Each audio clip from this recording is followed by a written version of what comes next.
Niño sin hogar ayuda a un niño discapacitado que sufría acoso, sin saber que era hijo de un millonario. En las calles más frías de la ciudad, donde la pobreza abraza a los olvidados, un niño sin hogar descubriría que los actos de bondad pueden cambiar destinos para siempre. Mateo, con apenas 10 años, sobrevivía pidiendo comida en las esquinas, mientras que Santiago, también de 10 años, sufría en silencio el cruel bullying por estar en silla de ruedas. Dos mundos aparentemente opuestos estaban a punto de chocar de la manera más hermosa. El destino tenía preparado un encuentro que demostraría que la verdadera riqueza no se mide en dinero, sino en el tamaño del corazón. Una historia que te hará creer nuevamente en la magia de la compasión humana. Porque a veces, los héroes más grandes vienen en los paquetes más pequeños. Prepárate para una historia que cambiará tu perspectiva sobre lo que realmente importa en la vida. Esta es la historia de cómo un acto de valentía infantil puede mover montañas y tocar corazones millonarios. Asegúrate de suscribirte al canal para no perder más historias como esta y cuéntame en los comentarios desde dónde estás viendo. Las calles de la Ciudad de México despertaban cada mañana con el mismo ritual de indiferencia. Entre el bullicio de personas apuradas hacia sus trabajos, Mateo se hacía invisible, como si fuera parte del paisaje urbano que nadie quería ver. Sus ropas rasgadas y su rostro sucio contaban una historia que pocos se atrevían a escuchar. A los 10 años, había aprendido que la supervivencia era una lección diaria que la vida le enseñaba sin piedad. Con una lata oxidada en sus pequeñas manos, Mateo se apostaba en la esquina de una escuela privada, donde los niños bien vestidos salían protegidos por choferes y nanas. Observaba sus uniformes impecables y sus mochilas llenas de útiles escolares, sintiendo un vacío en el estómago que no era solo hambre física. Era el hambre de pertenencia, de tener un lugar en el mundo donde alguien lo esperara con amor. Las monedas que caían en su lata eran escasas, pero suficientes para comprar un pedazo de pan que compartiría con los perros callejeros que se habían convertido en su única familia. Mateo había desarrollado una sabiduría prematura que le permitía leer los corazones de las personas solo con mirar sus ojos. Sabía distinguir entre quienes lo veían con compasión genuina y quienes simplemente querían aliviar su conciencia con una moneda. El frío de las madrugadas se había vuelto su compañero más fiel, abrazándolo con crueldad mientras dormía en cartones bajo los puentes. Sus sueños estaban poblados de imágenes de una familia que nunca conoció, de un hogar cálido donde pudiera ser simplemente un niño. Pero cada amanecer lo devolvía a la realidad implacable de las calles, donde la ternura era un lujo que no podía permitirse. La soledad de Mateo era tan profunda que había aprendido a conversar con las palomas que compartían su desayuno de migajas. En sus largas horas de espera bajo el sol inclemente, desarrolló una capacidad extraordinaria para observar y entender el dolor ajeno. Sus ojos, a pesar de la dureza de su vida, conservaban una chispa de bondad que la adversidad no había logrado extinguir. Los transeúntes pasaban junto a él como si fuera un fantasma, evitando su mirada para no enfrentar la realidad incómoda de la pobreza infantil. Mateo no los juzgaba. Había aprendido que la indiferencia era a menudo una forma de autoprotección en un mundo que ya tenía demasiados problemas propios. Sin embargo, en lo profundo de su corazón, guardaba la esperanza de que algún día alguien lo viera realmente, no como un problema, sino como lo que era, un niño que necesitaba amor. Santiago Delgado vivía en una mansión que parecía un palacio, pero para él se había convertido en una prisión dorada. A los 10 años, había nacido con una condición que lo confinaba a una silla de ruedas, pero su discapacidad física no era nada comparada con el dolor emocional que experimentaba cada día en la escuela. Los pasillos que deberían haber sido espacios de aprendizaje y amistad se habían transformado en campos de batalla donde él siempre era el blanco. Sus compañeros de clase habían encontrado en su vulnerabilidad una fuente inagotable de crueldad. Las burlas comenzaban desde el momento en que su chofer lo dejaba en la entrada de la escuela hasta el instante en que lo recogía. Rueditas, el robot, el inútil eran solo algunos de los apodos que habían acuñado para lastimarlo. Santiago fingía no escuchar, pero cada palabra se clavaba en su corazón como una espina que sangraba en silencio. La riqueza de su familia, lejos de protegerlo, lo había convertido en un objetivo aún más atractivo para los abusadores. Los niños de familias menos acomodadas veían en él una oportunidad de desahogar sus propias frustraciones sociales. La ironía era cruel, tenía todo lo que el dinero podía comprar, pero no podía adquirir lo único que realmente necesitaba, la aceptación y el respeto de sus pares. Eduardo Delgado, su padre, era un magnate empresarial que había construido un imperio de construcción y bienes raíces. Su agenda estaba siempre llena de reuniones importantes, viajes de negocios y decisiones que movían millones de pesos. Para él, la felicidad de Santiago se medía en términos materiales, la mejor silla de ruedas, terapias costosas, tutores privados. Pero nunca había tiempo para simplemente sentarse a escuchar los miedos de su hijo. María Elena, su madre, había canalizado su culpa y dolor en una serie interminable de obras de caridad y eventos sociales. Se había convertido en la presidenta de múltiples fundaciones, luchando por causas nobles que le permitían evitar enfrentar la realidad de que su propio hijo sufría bullying. Su amor era genuino, pero estaba envuelto en capas de negación y buenas intenciones mal dirigidas. Santiago había desarrollado una coraza emocional que lo protegía durante las horas escolares, pero que se desmoronaba en la soledad de su habitación. Allí, rodeado de juguetes costosos y tecnología de última generación, lloraba la ausencia de una verdadera amistad. Sus lágrimas caían sobre almohadas de seda, pero tenían el mismo sabor salado que las de cualquier niño abandonado en la calle. La riqueza no había podido comprar lo que más anhelaba, un amigo que lo viera más allá de su silla de ruedas. La tarde del viernes había sido especialmente cruel para Santiago. Los niños de su clase habían organizado una competencia donde simulaban carreras y le gritaban que él nunca podría participar. Sus palabras habían sido como cuchillos que cortaron profundo en su autoestima ya maltratada. Cuando su chofer llegó a recogerlo, Santiago le pidió que se detuviera unas cuadras antes de llegar a casa. Necesitaba aire fresco para calmar el fuego de humillación que ardía en su pecho. Mientras su chofer esperaba pacientemente en el automóvil, Santiago decidió rodar lentamente por la acera, observando el mundo más allá de los muros de cristal de su escuela y su hogar. Era entonces cuando sus ojos se encontraron con la figura pequeña y frágil de Mateo, quien sostenía su lata con la esperanza pintada en su rostro sucio. Algo en la mirada del niño sin hogar tocó una fibra profunda en el corazón de Santiago. Mateo, por su parte, había notado la silla de ruedas dorada y al niño bien vestido que la ocupaba. Su primera reacción fue de curiosidad, no de lástima. Había visto tanto sufrimiento en las calles que había desarrollado una sensibilidad especial para detectar el dolor, sin importar el empaque en que viniera. En los ojos de Santiago reconoció una tristeza familiar, una soledad que trascendía las barreras socioeconómicas. Los dos niños se observaron en silencio durante varios minutos, como si el tiempo se hubiera detenido para permitir que sus almas se reconocieran. Santiago sintió algo que no había experimentado en mucho tiempo, curiosidad genuina por otra persona. Mateo percibió en ese niño rico algo que lo conmovió profundamente, una vulnerabilidad que era hermana de la suya propia. Sin palabras, Santiago hizo rodar su silla hasta donde estaba Mateo. Sacó de su mochila un sándwich que había guardado del almuerzo escolar y se lo ofreció con una sonrisa tímida. Mateo, sorprendido por el gesto, tomó el alimento con manos temblorosas, no tanto por hambre sino por la emoción de ser visto como un igual por alguien que claramente pertenecía a un mundo diferente. En ese momento, ninguno de los dos podía imaginar que ese simple intercambio de miradas y la compartición de un sándwich marcarían el inicio de algo extraordinario. El destino había tejido sus hilos de manera perfecta, uniendo a dos niños que, a pesar de vivir en extremos opuestos de la escala social, compartían la misma necesidad fundamental, ser comprendidos y aceptados tal como eran. El lunes siguiente, Santiago llegó a la escuela con una sensación diferente en el pecho. El encuentro con Mateo había plantado una semilla de esperanza en su corazón, una pequeña luz que hacía que los pasillos escolares no se sintieran tan amenazadores. Había pensado todo el fin de semana en el niño de la calle, preguntándose sobre su historia y sintiendo una conexión inexplicable con alguien tan diferente a él.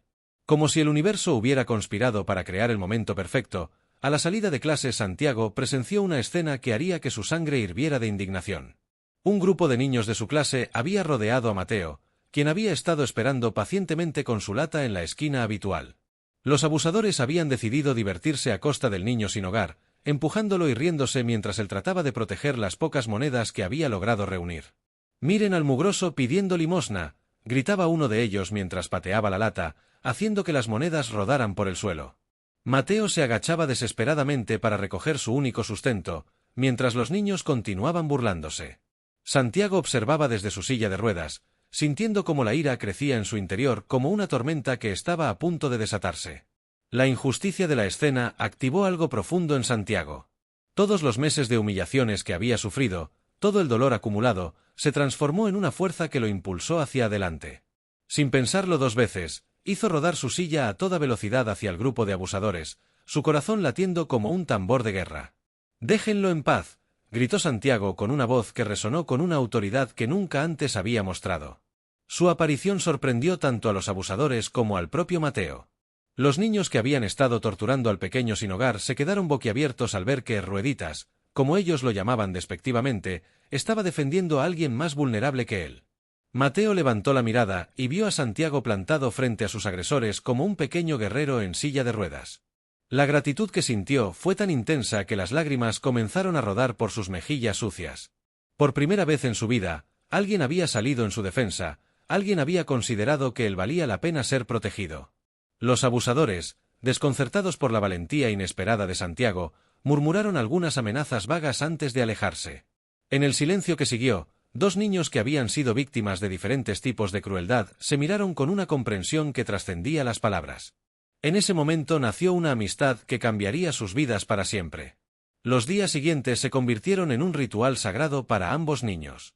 Santiago comenzó a pedirle a su chofer que lo dejara unas cuadras antes de llegar a casa, creando un espacio de tiempo que dedicaba exclusivamente a conversar con Mateo. Se sentaban bajo la sombra de un árbol viejo, donde Santiago compartía su almuerzo y Mateo compartía sus historias de supervivencia en las calles. Mateo había desarrollado una sabiduría callejera que fascinaba a Santiago.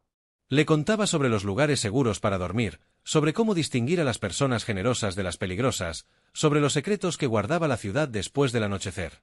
Sus relatos estaban llenos de una poesía cruda que abría los ojos de Santiago a una realidad que nunca había imaginado. Santiago, por su parte, compartía con Mateo la soledad dorada de su existencia privilegiada. Le hablaba sobre la presión de ser el hijo de un magnate, sobre los tratamientos médicos interminables, sobre la sensación de ser un trofeo en los eventos sociales de su madre.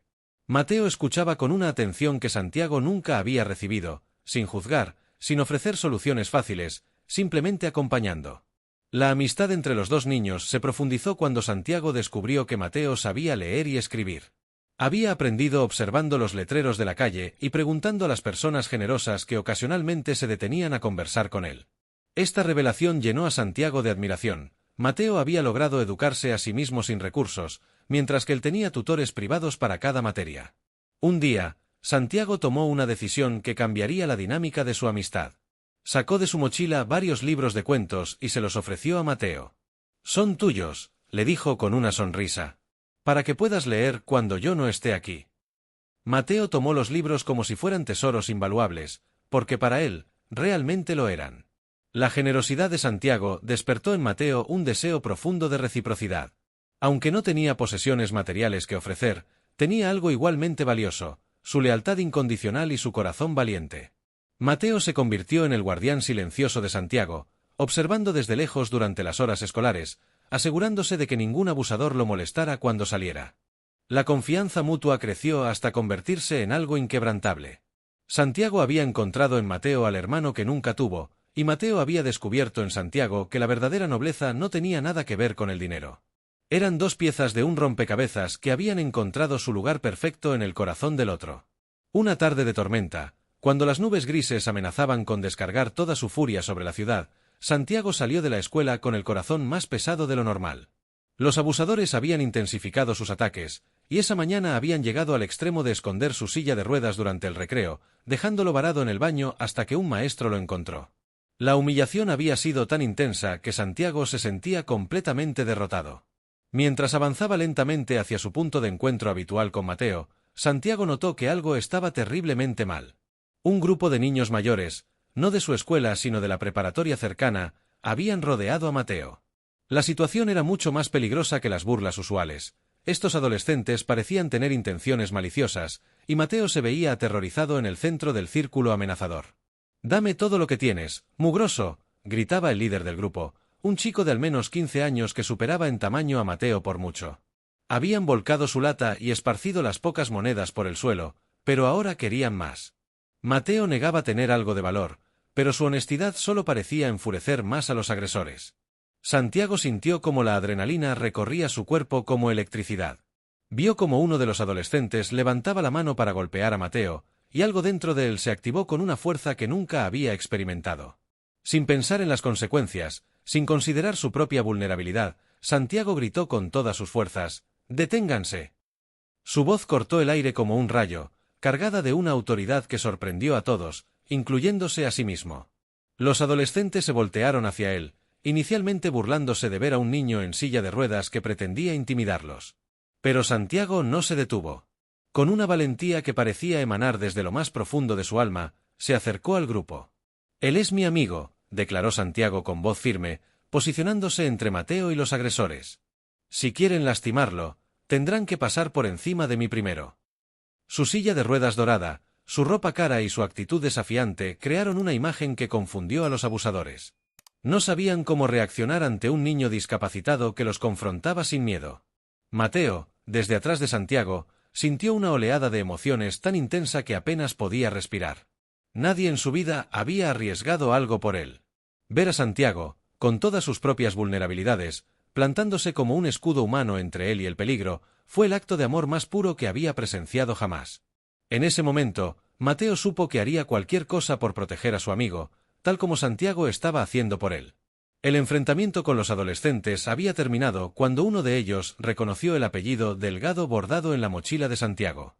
El nombre llevaba un peso específico en esa zona de la ciudad, y los agresores se retiraron murmurando disculpas. Pero para Santiago, la verdadera batalla había sido interna. Había descubierto una fortaleza en sí mismo que no sabía que poseía. Esa noche, Santiago no pudo dormir. Las imágenes del día se repetían en su mente como una película que no podía detener. Por primera vez en su vida, había sentido que tenía un propósito más grande que sus propias luchas. Proteger a Mateo le había dado una sensación de valor personal que ninguna terapia o palabra de aliento había logrado generar. Mateo, por su parte, había pasado la noche reflexionando sobre la valentía de su amigo. Había conocido muchos tipos de fortaleza en las calles, la de los que sobreviven, la de los que luchan, la de los que resisten. Pero la fortaleza de Santiago era diferente. Era la fuerza que viene del amor, la que surge cuando alguien más importante que tú necesita protección. Al día siguiente, Santiago tomó una decisión que cambiaría todo. Había llegado el momento de hablar con sus padres sobre Mateo. No podía seguir viviendo dos vidas separadas, la del hijo rico y solitario, y la del amigo leal y valiente.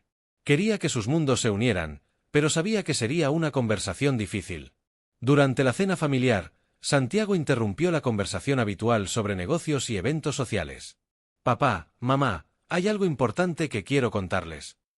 Su voz tenía una seriedad que hizo que ambos padres dejaran sus tenedores y le prestaran atención completa. «Tengo un amigo. Se llama Mateo, y vive en la calle». El silencio que siguió fue ensordecedor. Eduardo Delgado frunció el ceño, preocupado por las implicaciones de seguridad. María Elena sintió una punzada de culpa al darse cuenta de que no sabía nada sobre la vida social de su hijo. Santiago continuó su relato, describiendo cómo había conocido a Mateo, cómo habían desarrollado su amistad y cómo habían aprendido a protegerse mutuamente. «Me ha enseñado más sobre la vida que todos los tutores que han pasado por esta casa», concluyó Santiago con convicción. «Y yo quiero ayudarlo. No con dinero, sino dándole una oportunidad real». Sus padres se miraron, procesando la información. Por primera vez, estaban viendo a su hijo no como un niño que necesitaba protección, sino como un joven con convicciones propias y una capacidad de amar que lo sorprendía. Eduardo Delgado, acostumbrado a evaluar situaciones complejas en el mundo de los negocios, comenzó a entender que esta no era una simple travesura infantil. Su hijo había encontrado algo que el dinero no había podido comprar, un propósito y una amistad genuina. La decisión de Eduardo Delgado de conocer a Mateo no se tomó a la ligera. Como hombre de negocios exitoso, estaba acostumbrado a investigar antes de actuar. Había contratado discretamente a un investigador privado para conocer la historia del niño que había capturado el corazón de su hijo. Lo que descubrió lo conmovió profundamente. Mateo era huérfano desde los 5 años, había sobrevivido en las calles con una dignidad extraordinaria y nunca había estado involucrado en actividades delictivas. El encuentro se organizó en un parque neutral, lejos tanto de la mansión de los Delgado como de las esquinas donde Mateo pedía limosna. Santiago había preparado a su padre para lo que iba a ver, pero aún así, Eduardo sintió un impacto emocional al observar por primera vez al niño que había cambiado la vida de su hijo.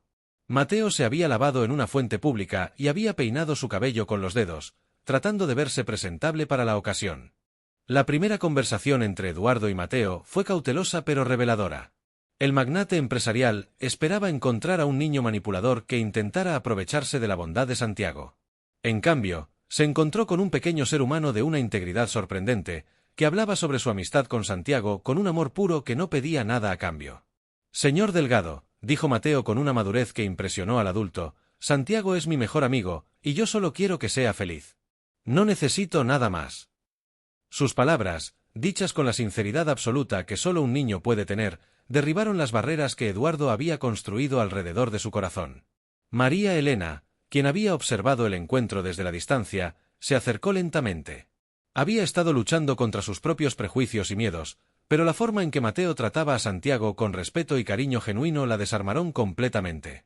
Vio en los ojos del niño sin hogar la misma vulnerabilidad que había aprendido a reconocer en su propio hijo. La conversación se extendió por horas. Mateo contó su historia sin autocompasión, describiendo la vida en las calles como una serie de lecciones aprendidas más que como una tragedia que lamentar. Santiago participaba en la conversación con una confianza que sus padres nunca habían visto en él. Era evidente que la amistad con Mateo había despertado aspectos de su personalidad que habían permanecido dormidos. Eduardo Delgado, acostumbrado a tomar decisiones multimillonarias, se enfrentó a la decisión más importante de su vida personal. Vio en Mateo no solo al amigo de su hijo, sino al catalizador que había transformado a Santiago de un niño triste y retraído en un joven valiente y compasivo. La pregunta que resonaba en su mente era simple pero profunda: ¿qué estaba dispuesto a hacer para honrar esa transformación? La propuesta de Eduardo Delgado fue tan simple como revolucionaria: Mateo viviría con ellos, no como un proyecto de caridad, sino como parte de la familia.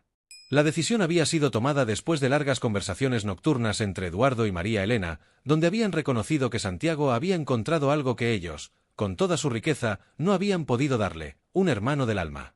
Los primeros días de Mateo en la mansión fueron de adaptación mutua. El niño que había dormido en cartones ahora tenía una habitación más grande que algunas casas enteras que había visto. Pero lo que más lo impresionaba no era el lujo, sino la calidez con la que la familia lo había recibido. Santiago insistió en que Mateo ocupara la habitación contigua a la suya, conectadas por una puerta que simbolizaba la unión inquebrantable de su amistad. María Elena se convirtió en una madre que Mateo nunca había tenido. Su instinto maternal, que había estado dirigido hacia causas abstractas, encontró finalmente un foco concreto y personal. Cuidaba de Mateo con la misma dedicación que había puesto en sus obras de caridad, pero con un amor genuino que nacía del corazón, no del deber social. Eduardo descubrió en Mateo una perspectiva de vida que le recordó por qué había comenzado a trabajar tan duramente décadas atrás. El niño veía las oportunidades educativas no como obligaciones, sino como regalos preciosos. Su hambre de conocimiento y su gratitud por cada libro, cada clase, cada momento de aprendizaje, renovaron en Eduardo una pasión por el crecimiento que había perdido en la rutina del éxito empresarial. La transformación más notable ocurrió en la escuela. Santiago, respaldado por la confianza que le daba tener un hermano que lo entendía completamente, comenzó a defenderse de los abusadores con una firmeza que sorprendió a todos. Mateo, aunque no asistía a la misma escuela, había compartido con Santiago todas sus estrategias de supervivencia emocional aprendidas en la calle. Los antiguos abusadores de Santiago se encontraron con un niño completamente diferente, seguro, valiente y respaldado por una familia que ahora incluía a alguien que conocía íntimamente el significado de la verdadera fortaleza. La dinámica escolar cambió gradualmente, y Santiago comenzó a ganar el respeto que siempre había merecido. Mateo, inscrito en una escuela privada, se convirtió en una inspiración para sus compañeros de clase. Su historia, contada con la discreción apropiada, enseñó a otros niños privilegiados sobre la realidad más amplia del mundo. Su presencia en el aula era un recordatorio viviente de que la verdadera riqueza se mide en carácter, no en posesiones. 5 años después, Santiago y Mateo caminaban juntos por las mismas calles donde se habían conocido. Santiago, ahora un adolescente de 15 años, había recuperado algo de movilidad en sus piernas gracias a tratamientos innovadores, aunque aún usaba su silla de ruedas para distancias largas. Mateo, transformado por la educación y el amor, se había convertido en un joven elocuente y brillante con sueños de estudiar medicina. Habían regresado a esa esquina especial con un propósito: inaugurar el centro de apoyo infantil que Eduardo Delgado había construido en honor a la amistad de los dos muchachos. El Centro Santiago Mateo sería un lugar donde niños en situación vulnerable podrían recibir educación, alimentación y, más importante aún, la dignidad de ser vistos y valorados. La ceremonia de inauguración atrajo a cientos de personas, incluyendo empresarios, funcionarios gubernamentales y familias del barrio.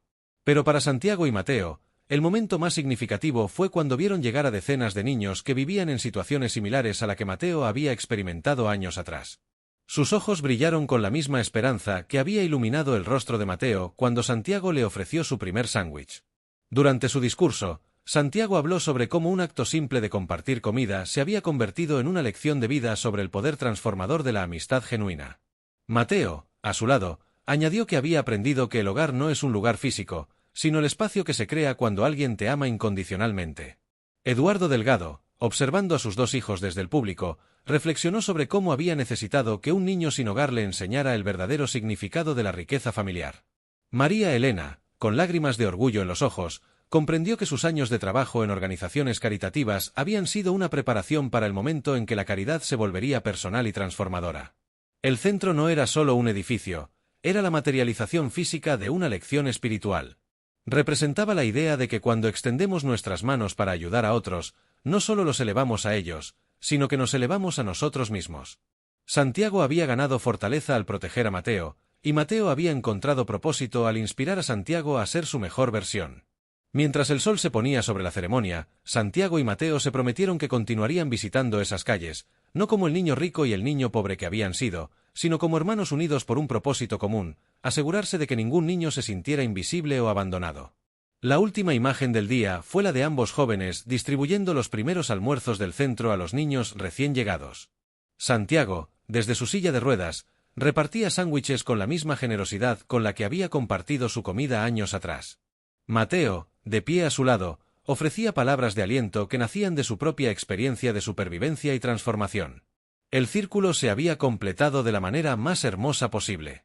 Dos niños que habían encontrado en la amistad una fuerza capaz de mover montañas habían logrado crear un legado que trascendería sus propias vidas. El centro sería un faro de esperanza para generaciones futuras, un recordatorio perpetuo de que la verdadera riqueza se encuentra en la capacidad de amar y ser amado. Los transeúntes que pasaban por esa esquina ya no veían solo una calle más. Ahora veían el lugar donde había nacido una de las amistades más poderosas de la ciudad, donde un acto de bondad infantil había florecido hasta convertirse en una institución que cambiaría miles de vidas. Era la prueba viviente de que cuando dos corazones se unen con propósito genuino, pueden transformar no solo sus propias realidades, sino el mundo que los rodea.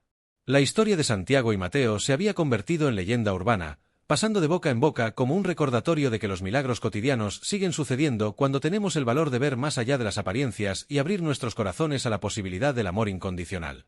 Porque en las esquinas más frías de la ciudad, donde la soledad abraza a los olvidados, dos niños demostraron que el amor verdadero no conoce fronteras sociales y que los actos de bondad, por pequeños que parezcan, tienen el poder de reescribir destinos y crear familias que el corazón elige, no la sangre determina. Si has llegado hasta aquí y esta historia tocó tu corazón, te invito a mantener viva esta fe con nosotros suscribiéndote al canal y activando la campanita de notificaciones para que no te pierdas ninguna historia que toque el alma. Y si esta historia te conmovió, regálanos un like para poder seguir compartiendo más historias como esta, hechas con todo nuestro corazón. ¡Hasta la próxima!